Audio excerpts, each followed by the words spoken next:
Prinsip demokrasi. Bawahan memiliki sarana berpendapat. 3. Orang yang tepat di tempat yang tepat. The right man of the right place. Pegawai yang bekerja sesuai dengan keahliannya. 4. Gaji yang sama. Pekerja yang sama. Equal pay for equal work. Pembagian gaji yang adil. Mengetahui gaji adil dan tidak dilakukan analisa kantor pegawai. 5. Prinsip kesatu arah. Berlandaskan pembukaan UUD 1945, Aliansi 4 diamanatkan pemerintah adalah agar menjadi bangsa yang mempunyai satu kesatuan yang utuh. 6. Prinsip kesatuan tujuan. Tujuan organisasi yang dimuat di dalam visi misi perusahaan tersebut menjadi haluan gerak dan program kerja kunci pokok keberhasilan perusahaan. 7. Prinsip komando. Komando atau pimpinan yang menggerakkan dan lebih baik komandonya tunggal agar fokus pada tujuan perusahaan. Harus pimpinan dari setiap bidang tunggal. 8. Prinsip efisiensi dan produktivitas kerja. 9. Prinsip efisiensi disiplin. 10. Prinsip wewenang dan tanggung jawab. Job description. Wewenang dan tanggung jawab setiap pegawai harus jelas agar dapat menjadi rujukan dalam pelaksanaan tugasnya di perusahaan tempat pegawai tersebut bekerja dan juga harus memahaminya dengan baik. F. Fungsi administrasi kepegawaian. Fungsi administrasi kepegawaian dibagi dua. 1. Fungsi teknis administrasi kepegawaian. Administrasi kepegawaian pada hakikatnya dibagi dua. A. Fungsi manajerial. B. Fungsi operatif atau teknis. Fungsi manajerial berkaitan dengan pikiran, menggunakan pikiran mental meliputi perencanaan, perorganisasian, pergerakan, dan pengendalian pegawai. Fungsi operatif teknis berkaitan dengan kegiatan-kegiatan fisik meliputi penggadaian, pengembangan. Fungsi operatif teknis berkaitan dengan kegiatan-kegiatan fisik meliputi pengadaan, pengembangan, kompensasi, integrasi, pemeliharaan, dan pemensiunan pegawai. 2. Fungsi umum administrasi kepegawaian. Perencanaan pegawai. Perencanaan pegawai dapat didefinisikan proses penentuan kebutuhan pada masa yang akan datang berdasarkan perubahan-perubahan yang terjadi dan persediaan tenaga kerja yang ada. B. Perorganisasian kepegawaian. Perorganisasian adalah suatu langkah untuk menetapkan, mengulang golongkan, dan mengatur berbagai macam kegiatan yang dipandang perlu penetapan tugas dan wewenang seorang serta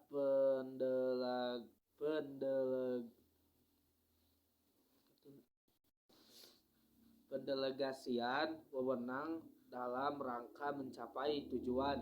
Perorganisasian mengantarkan semua sumber manusia dan non-manusia ke dalam pola tertentu sedemikian rupa sehingga orang-orang yang bekerja di dalamnya bekerja sama mencapai tujuan yang telah ditetapkan.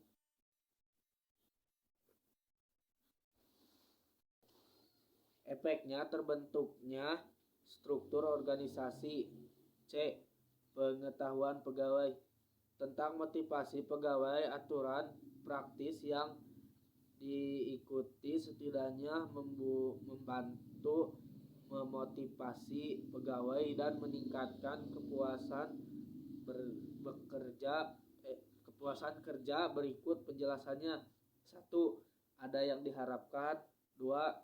Ada penghargaan atau imbalan. 3. Diperlakukan secara adil dan penilaian tentang kinerja harus objektif. 4. Jika mungkin kembangkan jenis-jenis penghargaan yang berbeda. Penghargaan yang dapat dengan melaksanakan tertentu. 5. Dorongan semangat seluas mungkin di lingkungan kerja dan kembangkanlah manajemen yang mudah diserap serta mampu diubah menyesuaikan orang lingkungan. 6. Kembangkan sebuah sistem manajemen kinerja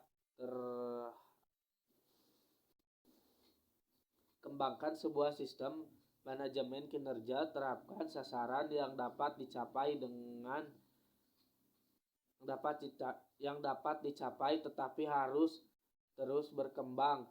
7. Perhitungan faktor lingkungan dan sosial. Semua faktor yang dapat menjadi sumber ketidakpuasan. C. Pengendalian pegawai. D. Pengendalian pegawai. Proses pengukuran dan penilaian tingkat efektivitas kerja pegawai dan tingkat efisiensi penggunaan sarana kerja dalam memberikan kontribusi pada pencapaian tujuan organisasi disebut standar pekerja. Standar adalah suatu kriteria model baku yang akan diperbandingkan dengan hasil nyata. Atas pegawai ASN atau PNS.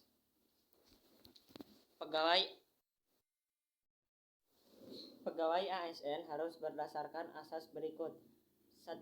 Asas kepastian hukum. Setiap penyelenggara kebijakan dan manajemen ASN mengutamakan peraturan perundang-undangan, kepatuhan, dan keadilan. 2. Asas profesionalitas mengutamakan keahlian yang berdasarkan kode etik dan ketentuan peraturan perundang-undangan. 3. Asas profesionalitas.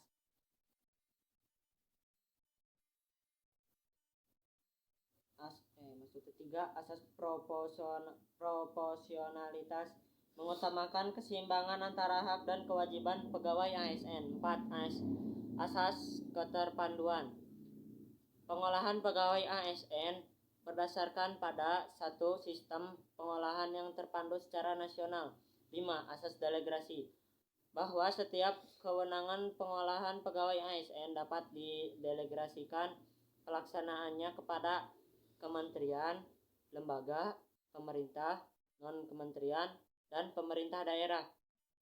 6. Asas netralitas, bahwa setiap pegawai ASN tidak berpihak dari segala bentuk pengaruh manapun dan tidak memihak kepada kepentingan siapapun. 7. Asas akuntabilitas, bahwa setiap kegiatan dan hasil akhir dari kegiatan pegawai ASN harus dapat dipertanggungjawabkan kepada masyarakat sesuai dengan ketentuan peraturan perundang-undangan. 8. Asas efek dan efisien, bahwa dalam menyelenggarakan manajemen ASN sesuai dengan target atau tujuan dengan tepat waktu sesuai dengan perencanaan yang ditetapkan. 9. Asas keterbukaan, bahwa penyelenggaraan manajemen ASN bersifat terbuka untuk publik. 10. Asas non-diskriminatif, bahwa dalam penyelenggaraan manajemen ASN, KSN tidak membedakan perlakuan berdasarkan gender, suku, agama, ras, dan golongan. 11. Asas persatuan dan kesatuan, bahwa pegawai ASN sebagai predikat negara kesatuan Republik Indonesia. 12. Asas keadilan dan kesatuan, bahwa peraturan mencerminkan rasa penyelenggaraan ASN harus terdapat keadilan dan keseimbangan untuk memperoleh kesempurnaan akan fungsi serta peran sebagai pegawai ASN. 13.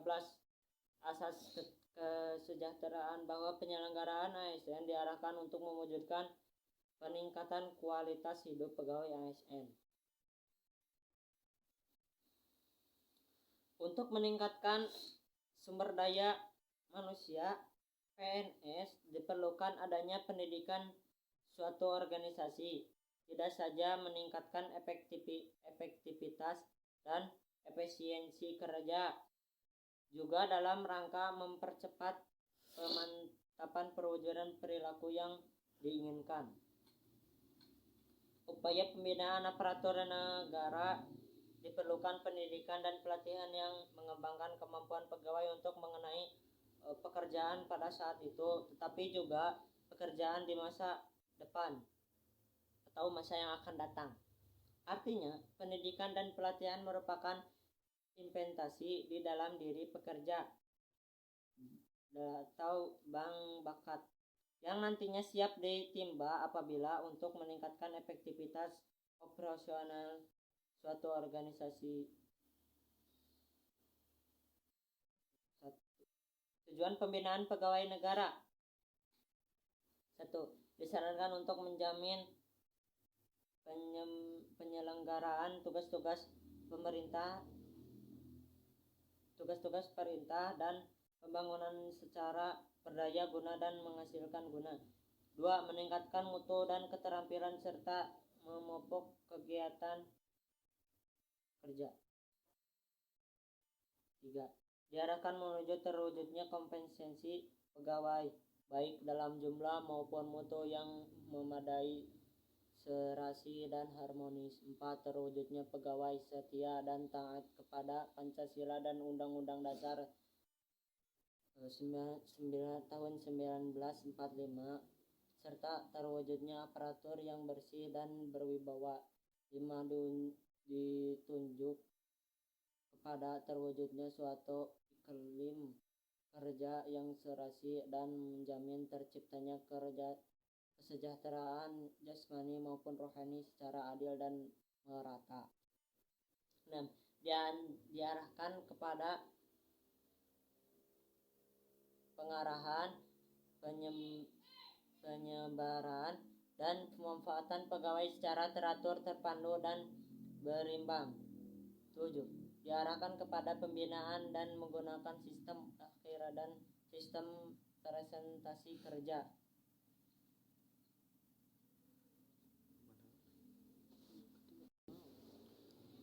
Tujuan administrasi kepegawaian, efisiensi, efektivitas, dan produktivitas organisasi mencapai tingkat setinggi-tingginya merupakan tujuan utama administrasi. Mencapai tujuan administrasi dibutuhkan peran SDM dan SDBM. Makmur 2008. Tujuan ADM. 1. Memperkuat sistem perencanaan dan pengembangan pegawai serta pemenuhan rekrutmen sesuai dengan tigeat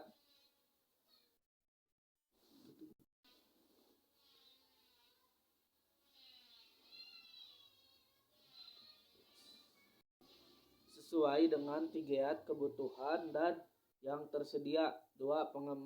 Mengembangkan sistem manajemen informasi kepegawaian. 3.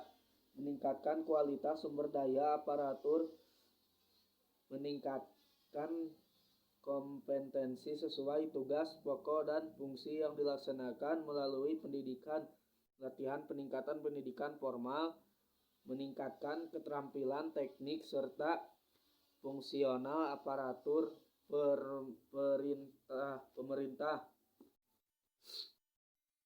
Terwujudnya penataan pegawai sesuai kompetensi jabatan dan syarat jabatan serta memperhatikan pola karir.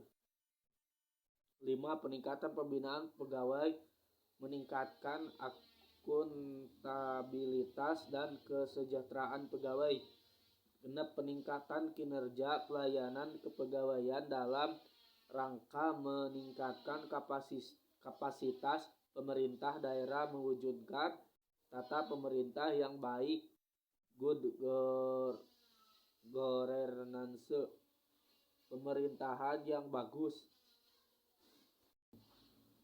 Ruang lingkup ADM kepegawaian, lingkup administrasi, penerimaan, penetapan, pengembangan, dan pemberhentian tenaga kerja dalam rangka memenuhi kebutuhan organisasi sesuai dengan tujuan yang telah ditetapkan sebelumnya. Kegiatan administrasi kepegawaian. 1. Staffing. Kegiatan tersebut meliputi pengaringan, interview, pengangkatan, analisis pekerjaan, uraian pekerjaan, promosi, mutasi dan peluasan pekerjaan. 2. Pembinaan meliputi bimbingan, penilaian kepegawaian, interisasi, kontrol, pemindahan, pelayanan kesehatan, pencegahan kecelakaan, kesejahteraan pegawai, dan sebagainya. 3. Hubungan kepegawaian meliputi serikat kerja dengan organisasi serikat kerja yang lainnya, hubungan antar serikat kerja yang dengan perusahaan, perundingan kontrak kerja, keluhan buruh, perwasitan jika terjadi perselisihan, dan sebagainya. 4. Catatan pengembangan meliputi job training, latihan kepimpinan, pengembangan kepimpinan, latihan khusus, latihan kerja sebelum menduduki suatu jabatan, dan sebagainya. 5. Kompensasi meliputi gaji dan upah, tunjangan, bonus, pembagian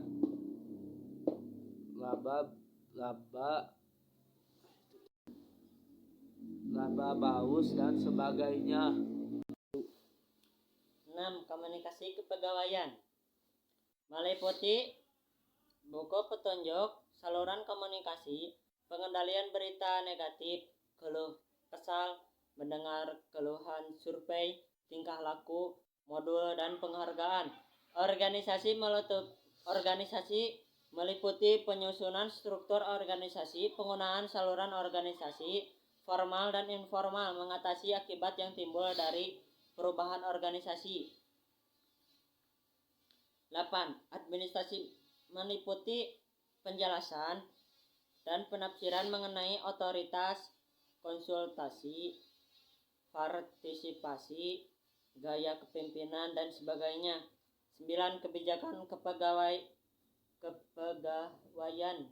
dan pelaksanaannya meliputi penentuan, kebijaksanaan, strategi, dan perencanaan kebutuhan tenaga. 10. Tinjauan, perhitungan, dan penelitian meliputi program, laporan, dan pencatatan, evaluasi kebijaksanaan, dan program pengujian teori, inovasi, percobaan, dan analisa biaya serta keuntungannya.